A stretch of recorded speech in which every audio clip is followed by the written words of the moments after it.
FSN Radio. It's all about what's next. Go to financialsurvivalnetwork.com and sign up for your free weekly newsletter. You'll also get 3 free reports. The Financial Survival Network. It's all about what's next.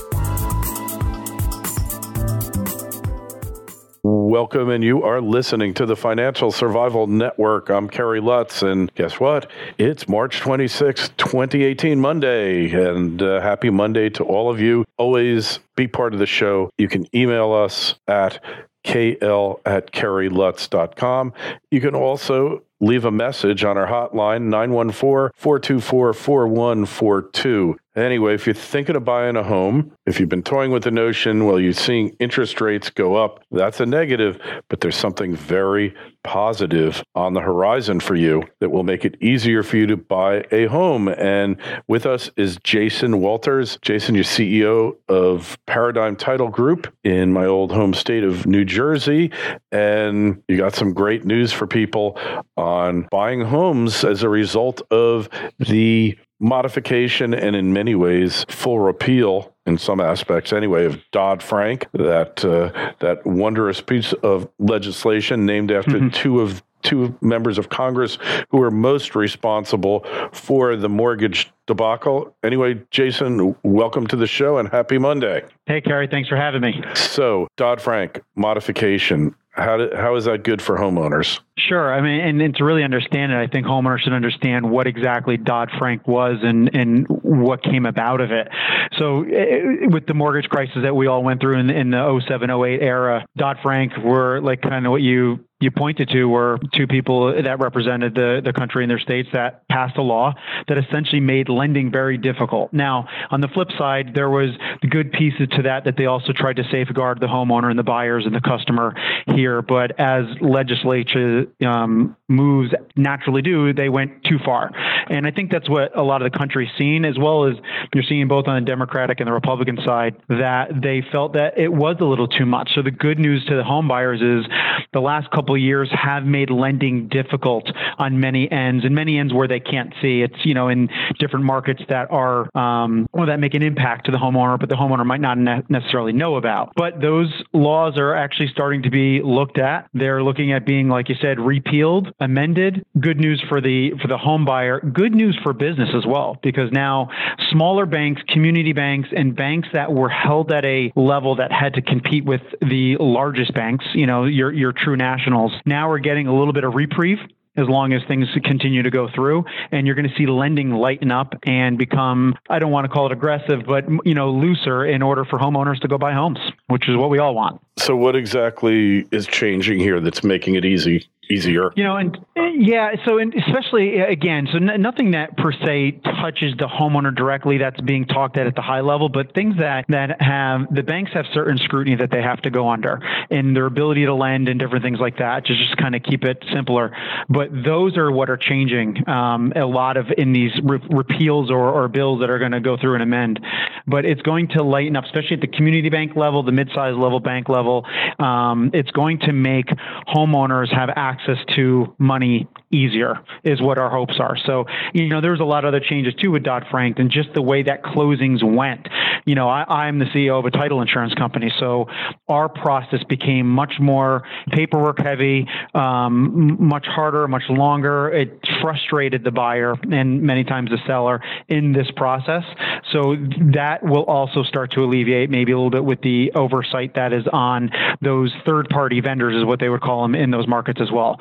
So again, overall goal here is to make money a little bit easier to get for the homeowner we're hoping for, which will then increase the housing market, which then makes the closing process easier, and it's a win for a lot of people. Well, anything that gets rid of this excessive regulation that's destructive has to be a good thing. That's what it comes down to, yeah. I mean, look, we had that HUD-1 form, which was the form you used for real estate closings for I think, since the first one I did in the 80s. And all of a sudden, that wasn't good enough anymore.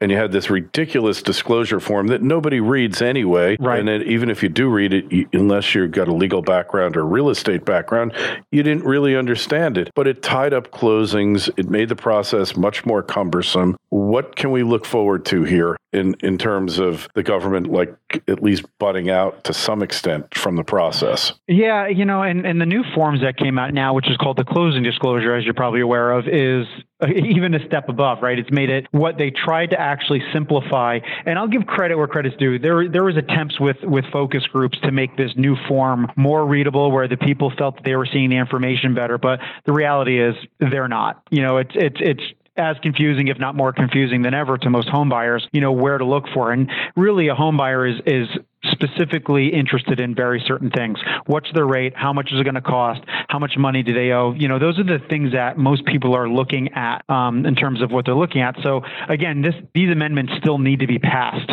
So nothing is in stone yet right now, but there is a chance that maybe these forms simplify. I mean, could they go away?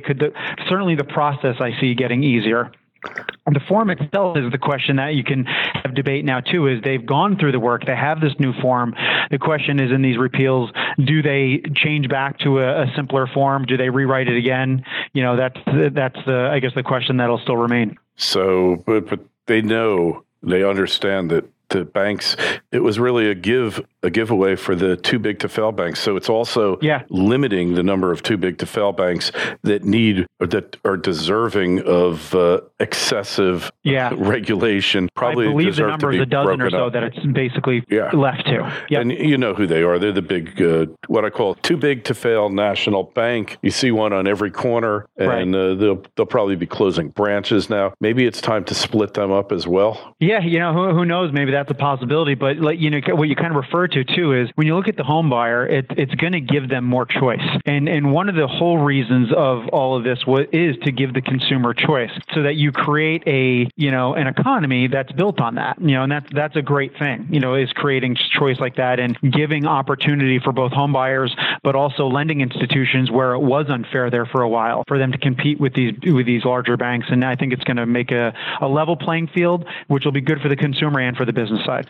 So because housing, we really aren't seeing enough housing units being built at the present time, are we, Jason? The number is way down from the peak. There's a lot of multifamily because you're not buying homes like you were in the past. Credit reasons, income reasons, and economic reasons. And then the cost of housing has continued to go up as more regulations are passed, more taxes levied on it, et cetera.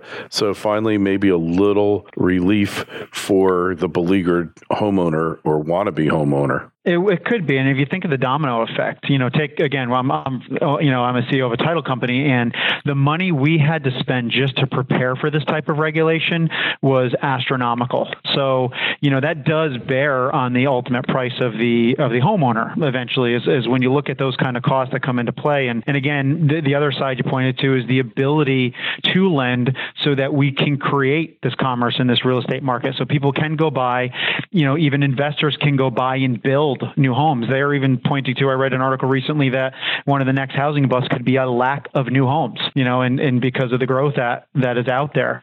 So, the hopes are any kind of change that can point to the ability for our economy to grow, for homeowners to buy homes and have that security of a home is a win for me. Yeah, and for sure, because so many of you out there, your livelihoods rely upon you being able to purchase a new home, or that the market remain healthy. Employment in home construction, home renovation, it's a huge part of the market. I don't see robots replacing that, although there's talk of 3D printed homes, et cetera. Yeah. But, let's face it, there's so much commodities that go into the construction of a new home. There's so much labor. It is an extremely labor-intensive industry, even though technology has really brought down a lot of the labor cost in a home, like things like electronic nail guns, hydraulic nail guns. You can do a roof in a day or two instead of a week or two. And, so much technology, advanced home tools, construction tools, of rechargeable high energy batteries that make all sorts of things possible that never were. So we got to look at productivity, but you can't look for productivity when the sector is ailing. Yeah, and you know what's interesting too? You pointed to a couple of things. Is you pointed to how many hands the housing market touches in terms of income and growth and things like that. All these different sectors. And the other piece that's important to look at too is just retirement. Think about when you own a home for all these years and you have that equity at the end of the day. Without giving the ability for the U.S. to create that time and time again for people, the whole country is missing out on opportunity by simply not being in a state to be able to invest in their first home. Yeah. It's so important. It's important for the health of communities. It's important for the economy. It's important for just so many things.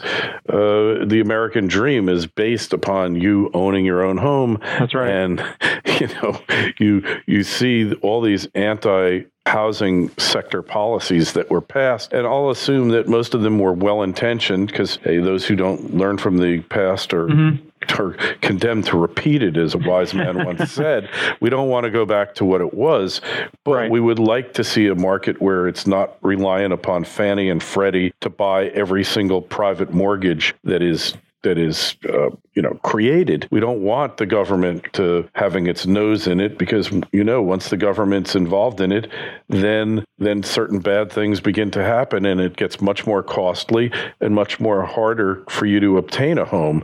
So you're guardedly, I think you'll agree, this thing is definitely going to happen because a lot of Democrats, no bipartisanship in Washington, except when it comes to regulating the banks. All of a sudden, man, we got bipartisanship coming out the wazoo. It's the first time in over a year where we've seen both parties voting pretty resoundingly for a modification or a loosening of regulation. That's pretty remarkable.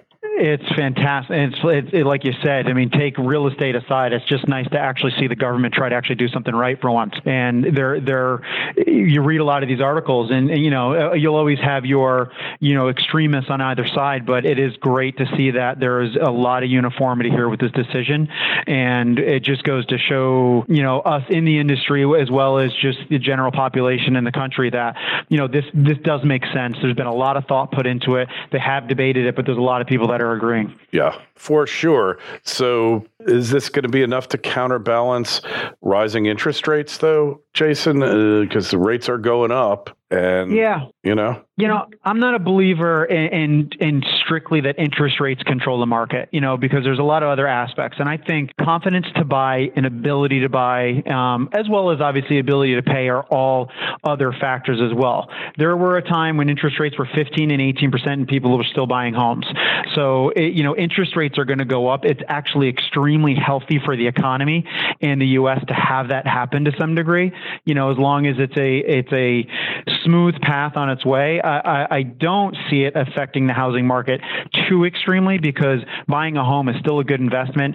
And even though rates might be in the 4s now, 5 and 6 and 7, those still aren't that bad.